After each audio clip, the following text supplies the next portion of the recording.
मसालों को हर समय फ्रेश। प्रधानमंत्री नरेंद्र मोदी पुनर्निर्मित सोमनाथ मंदिर के उद्घाटन के 75 वर्ष पूरे होने के उपलक्ष्य में सोमवार को गुजरात जाएंगे। देश के प्रथम राष्ट्रपति राजेंद्र प्रसाद ने 11 मई को 1951 को पुनर्निर्मित सोमनाथ मंदिर का शुभारंभ किया था। प्रधानमंत्री ने इस बारे में एक लेख भी लिखा है। उन्होंने कहा कि कुछ महीनों के भीतर सोमनाथ मंदिर से जुड़े 2 महत्वपूर्ण आयोजनों में शामिल होना उनके लिए सौभाग्य की बात है।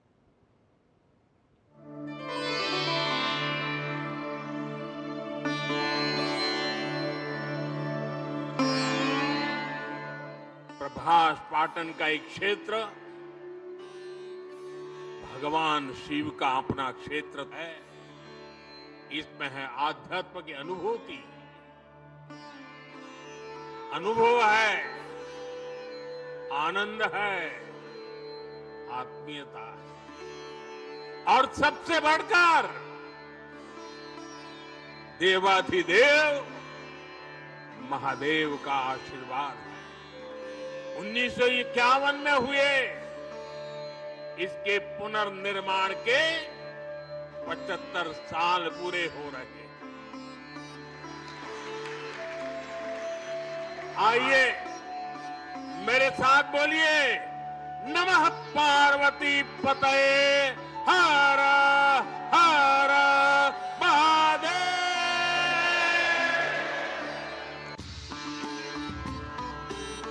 दिन होगा 11 मई। मौका पुनर्निर्मित सोमनाथ मंदिर के लोकार्पण की 75वीं वर्षगांठ। और इस मौके पर गरिमामय उपस्थिति होगी प्रधानमंत्री नरेंद्र मोदी की, जिन्होंने एक लेख के जरिए इस बात की जानकारी दी और कहा कि भारत का हर हिस्सा पवित्र है और वह एक ऐसी एकता की डोर से जुड़ा है जो भौगोलिक सीमाओं से परे है। और आज की विभाजित दुनिया में एकता की यह भावना पहले से कहीं अधिक प्रासंगिक है। गुजरात स्थित इस मंदिर की रक्षा के लिए अपने प्राण न्यौछावर करने वालों और समय समय पर इसका पुनर्निर्माण करने वालों के संघर्ष और बलिदान को कभी भुलाया नहीं जाएगा। प्रधानमंत्री ने कहा कि सोमनाथ अपनी गौरवशाली परंपरा के साथ हमेशा खड़ा रहेगा, क्योंकि यह हमारी साझा सभ्यता का प्रतीक है। पीएम मोदी ने सभी देशवासियों से पवित्र सोमनाथ धाम की यात्रा करने और इसकी भव्यता के साक्षात दर्शन करने का आग्रह किया। पीएम ने कहा कि जब आप सोमनाथ के तट पर खड़े होंगे तब उसकी प्राचीन प्रतिध्वनियों को अपने भीतर महसूस करेंगे। वहां आपको केवल भक्ति का अनुभव नहीं होगा, बल्कि उस सभ्यतागत चेतना की सशक्त धड़कन भी सुनाई देगी जो कभी रुकी नहीं, जिसकी तीव्रता कभी कम नहीं हुई। उन्होंने कहा कि श्रद्धालु वहां भारत के उस अपराजित आत्मा का अनुभव करेंगे जिसने हर आघात के बावजूद अपनी पहचान और अपनी संस्कृति को अक्षुण्ण बनाए रखा।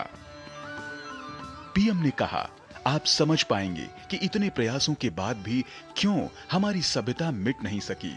वहां आपको चिर विजय के उस दर्शन का अनुभव होगा जो सदियों से भारत की शक्ति बना हुआ है। मुझे पूरा विश्वास है कि आपके लिए यह एक अविस्मरणीय अनुभव होगा। प्रधानमंत्री नरेंद्र मोदी ने कहा कि 2026 की शुरुआत में उन्हें सोमनाथ स्वाभिमान पर्व में शामिल होने का सौभाग्य मिला, जो सोमनाथ मंदिर पर हुए पहले आक्रमण के 1000 वर्ष बाद भी मंदिर के शाश्वत और अविनाशी होने का पर्व था। उन्होंने कहा कि 6 महीनों के भीतर सोमनाथ के इतिहास से जुड़े इन 2 अत्यंत महत्वपूर्ण पड़ावों का साक्षी बनना उनके लिए बहुत सौभाग्य की बात है। उन्होंने कहा, सोमनाथ केवल एक मंदिर नहीं, हमारी सभ्यता का अटूट संकल्प है। इसके सामने लहराता विशाल समुद्र अनंत काल की अनुभूति कराता है। इसकी लहरें हमें सिखाती हैं कि तूफान चाहे कितना भी विकराल क्यों न हो, मनुष्य का साहस और आत्मबल हर बार फिर से उठ खड़ा होने में सक्षम है। तट से टकराती लहरें सदियों से यह उद्घोष कर रही हैं कि मानवीय चेतना को लंबे समय तक दबाया नहीं जा सकता है। प्रधानमंत्री नरेंद्र मोदी ने सोमनाथ मंदिर के निर्माण में देश के पहले गृह मंत्री सरदार पटेल के विशेष योगदान का भी जिक्र किया।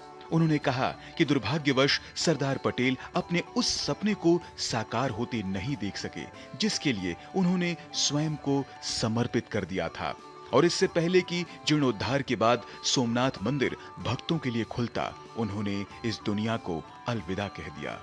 पीएम मोदी ने मंदिर के पुनर्निर्माण के अवसर पर देश के पहले राष्ट्रपति राजेंद्र प्रसाद की योगदान की भी सराहना की और कहा कि तत्कालीन प्रधानमंत्री जवाहरलाल नेहरू के विरोध के बावजूद उन्होंने 1951 में मंदिर के पुनर्निर्माण समारोह में हिस्सा लिया।